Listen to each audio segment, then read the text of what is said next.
Hello friends, welcome to Social with Sneha. Today we are going to discuss about 10th class lesson 3 production and employment. So what is the meaning of the production and employment? Means here production means the activity where the manufacturing process goes on. Means by using of one material we are going to make another which is useful to the society.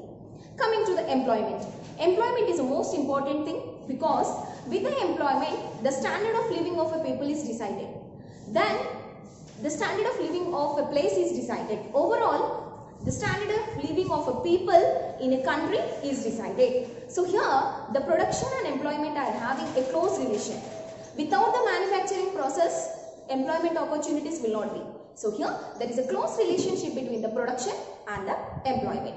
So, coming to the topic, before discussing about the GDP, we'll discuss about the sectors of economy. See here, the sectors of economy are also called as economic sectors. So, the sectors of economy are divided into three types. One is primary sector, secondary sector and tertiary sector. So, now the primary means what? Foremost means first importance. So, what does it is related to? It is related to the nature. The primary sector is the activity which is related to the nature like farming, fishing, mining. These all the activities comes under the primary sector. Primary sector is also called as an agriculture sector. Second, secondary sector means second importance. Secondary sector is also called as industrial sectors like small scale industries, medium, large and even agro-based industries. Agro-based industries are nothing but the industries which run on the basis of agriculture. Now, coming to the third economic sector, which we are calling as a tertiary sector. It is also called by the name service sector.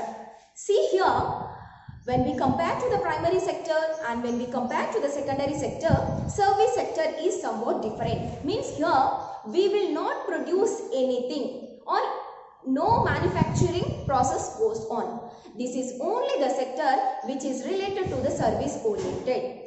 Just example, the service which I am giving means the service of a doctor, the service of a teacher, the service of a lawyer cannot be measured on the same time. It takes some time. See now, the service which I am rendering is that I am giving a knowledge which will make you for some years as an engineer, as a manager. Is it or not? Means you will work with the knowledge or with the service which we have rendered. Example like transportation and the service of teachers, doctors, lawyers. These all the things, call centers all comes under the service sector is nothing but tertiary sector. So here we know very clearly that India is a backbone. Means what is the backbone of India? Means agriculture is the backbone of India. Means nearly more than 70% of the people are related to the agriculture activities. But when we compare now, it is absolutely wrong. Because most of the people from the agriculture sector, they have shifted to the industry sector. From the industries, they are shifting to the service sector. This kind of the shift, we are calling it as an employment shift. It means shifting from primary sector to secondary sector to the tertiary sector. This is called as the employment shift. Most important bit. What is the employment shift? Shifting from one sector to the another sector is called as employment shift. Why the people are shifting? Because agriculture purely depends upon the nature. Just now I have told you. Because in spite of hard work, take example of me only. I have invested a lot. I have used fine quality of seeds. All the thing is ready. Now the crop is yet to harvest. All of a sudden, unexpected rainfall, which has drawn all my crop. Means the profit of the crop is in the hands of a person who is doing. No. Means whether there is no guarantee whether the person is going to get a loss or whether he is going to get a profit. So, not to bear these losses, to get rid of these tensions, many of the people from the agriculture sector, they are shifting to the industry sector. As industry sector is providing the employment for a fixed period of hours and wage is decided. Then again, to develop themselves, to increase the standard of living of their family, they are shifting from industries to the service sector. Once upon a time, which sector was giving more employment opportunities? Means agriculture. Now at present, service sector is the leading sector which is providing the welfare and employment opportunities. Okay, so now we'll discuss about the different types of the sectors. You can see on the screen that a table which is given asking you to find out the type of the sectors. Means based on the type of occupation, you have to decide the sectors. Now, the next image, you can see what they are asking by observing the above pictures, identify and tell about the type of the employment they are doing. First, you can see that first is the agriculture sector, the woman is working. The second one, you can see that they are digging the earth is nothing but mining. It also related to the primary sector. And the next image, you can see that some persons are doing the work like mechanic, repairing or something. Means it comes under the industrial sector. And the last, you can see the person who is busy with the calls. Means he is attaining the calls and he is solving the problems of others. Means he is rendering his service. So which sector it comes under? It comes under the service sector is nothing but tertiary sector. This is all regarding the sectors of economy. More sector is nothing but it is related to the agriculture activities. So all the agriculture products we are calling it as a raw materials. Okay. Now coming to the secondary sector. Secondary sector is related to the industries. All the industrial activities means all the manufacturing units. Whatever the goods they are preparing, we call it as intermediate. Means what? Semi-finished, not yet completed. Still, the goods are having some of the manufacture is remain. Now coming to the territory. Territory is nothing but what? Service sector.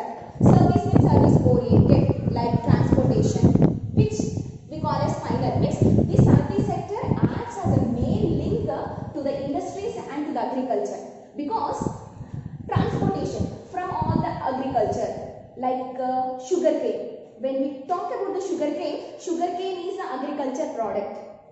With the sugarcane, we will use the sugarcane as a raw material. We will send that sugarcane to the industries of sugar and jaggery. The manufacturing goes on. That sugarcane will be converted into the sugar or jaggery. From here, from the industries, with the help of a transportation, it will reach the final product. Means it will reach to the consumer. So this is the link between the one sector to the another sector. So here, with this example, it is clear you about the other topic, types of goods. How many types of goods are there? Here, 3 types of goods are there. One is raw materials, intermediary goods, final goods. These are the 3 types of the goods. Here raw material means what? All the agriculture products will call as a raw materials. They require some process. Where the process will go on? The process will be done in the manufacturing units are nothing but industries. Semi-finished goods we can call, and final goods will send to the customers with the help of a service sector transportation. I'll give another example. Take the example of a book, what you are using. What is the raw material? How the books are manufactured? The books are manufactured with the wood. So here the wood means what? Tree. It is related to the agriculture. And wood pulp, where the wood, the trees are sent to the industries, the logs. And that logs are converted into the pulp paste, fine paste. Means that is the industrial activity. From that industrial activity, they'll make the paper, and that paper will be printed as a book. That book is reaching you with the help of the transportation. Suppose you think that the paper industry is located in Hyderabad. You are living in some other place. So how the book is reaching you? You are going to the manufacturing industry. You are going to the manufacturing unit. No. That manufacturing unit takes the help of the service sector, transportation, and it will dispatch all the finished products to the consumer. This is the link between one sector to the another sector. So here, how to identify? The next topic is that to identify the person's standard of living. How you will identify the person's standard of living? What is the standard of living? The way he dress, the person, how he is living in the society. So here, coming to the identification of standard of living. When we take an example of a two person, how we will decide ourselves that the person is a poor and that person is rich? By the simple method that what? The way he dresses, the food he takes, the vehicle he uses, the house in which he is living. And finally, we will conclude by the income which he is drawing. That's all. In the same manner, how we can identify or how we can decide a country or a place whether it is developed or still in the developing or it is underdeveloped. Yes, we are having a different countries. So, to identify or to decide whether a country is developed or developing, we use the technical term that is the GDP. GDP means gross domestic product. So, what we use? We use the gross domestic product to identify or to decide whether a country's position, whether it is in developing or whether it is developed or underdeveloped. By what value? We use the technical term of GDP, gross domestic product. So actually, what is gross domestic product? All the final goods and services. Okay, the output of all the final goods and services which are manufactured or which are processed in a country in a year. That is called as GDP. What is a GDP, Nana? The value of all the final goods and services which are produced in a country in a particular year is called as a gross domestic product. So how this gross domestic product will be calculated? Means based on the financial year. We are having different years. We are having academic year for the school. We are having general year which starts from the January to December. Academic year starts from the June to March or April. Coming to the financial year, where all the accounts and tax of the people and companies are calculated. That is called as financial year. It starts from April and ends in March. Take an example. Suppose if you want to learn about the financial year of this, then the financial year is calculated from April 2021 and it ends in March 2022. This period is called as financial year. All the transactions of the tax, all the income are calculated within these 12 months. The 12 months of period which starts April 2021 and ends in March 2022 is called as a financial year. Okay, so once again, what is a financial year? It is the year which calculates the income and the tax.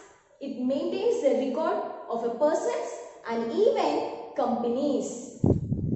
For the 12 months, it starts in the April and ends in the March. This is called as a financial year. What is the GDP? GDP records the value of all the final goods and services. Means the calculation of the value of goods and services combined. So this is not an easy task. That is why the measuring of GDP is in the hands of Ministry of Central Government. So who will calculate the GDP? GDP is calculated or measured by the Ministry of Central Government. So the definition itself is giving us a hint that all the production activities means we have to do the manufacturing. So to establish an industry, to do the process of manufacturing, we require many factors. So all the factors are called as factors of production. So what are the factors of production? Land, labor, capital, organization and technology. So these are the factors which are must and should essential for manufacturing purpose. So what remuneration we will get from these factors of production? Means land. Land gives us rent. Yes, if we are having a land, we will construct the house or we will construct the industry and we will give lease. It will be written in the form of a rent. Suppose labor. As I am working, I will get the wage. Capital. If I am having a money, I can give as an interest. Means I can circulate it. Organization. Profit. Technology. be involved in a technology. Okay, so this is the factors of production and the remuneration which we are getting from these factors of production. I think that it is very clear to you all. Do like my videos, share, comment and subscribe to my channel. We'll meet in the next topic, organized sector and unorganized sector in next topic. Thank you.